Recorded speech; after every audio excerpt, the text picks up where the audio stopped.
ফলতায় বিক্ষোভের মুখে কমিশনের বিশেষ পর্যবেক্ষক সে মুরুগান। তেড়ে গেলেন এলাকার বাসিন্দারা। ঘটনাটি ঘটেছে দক্ষিণ 24 পরগনার ফলতায়।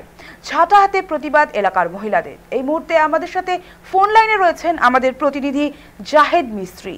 জাহেদ, ঠিক কি জানতে পারছো? কমিশনের পর্যবেক্ষকদের তরফ থেকে কি কিছু জানানো হয়েছে? দেখো, সেইভাবে এখনো পর্যন্ত এটা তেমন কিছু জানা যায়নি। তবে একেবারে আমরা যেটা জানতে পেরেছি যে দক্ষিণ 24 পরগনা জেলার যে ফলতা দেবীপুর অঞ্চল আছে, সেখানে নির্বাচন কমিশনের অফিসাররা যান।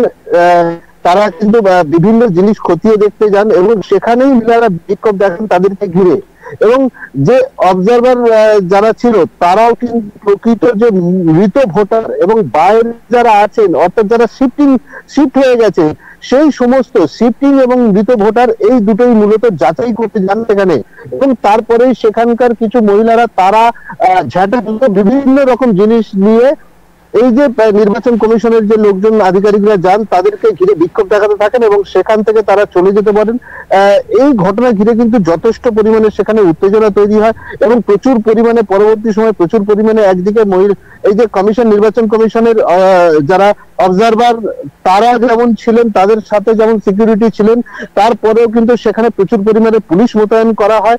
এবং বিজেপির যিনি এজেন্ট হিসেবে এসেছেন তিনি বিজেপির দালাল, এমনটাই কিন্তু তারা মূলত চেঁচামেচি করেন এবং সেই বিজেপির দালালকে লক্ষ্য করেই তারা ঝাঁটা দুটো দেখিয়ে বিক্ষোভ দেখান এবং এই ঘটনা ঘিরে এলাকা যথেষ্ট পরিমাণে উত্তেজিত হয়। তবে কিছুক্ষণের মধ্যে সেখানে প্রচুর পরিমাণে পুলিশ মোতায়েন করা হয় এবং পরিস্থিতি নিয়ন্ত্রণে আসে।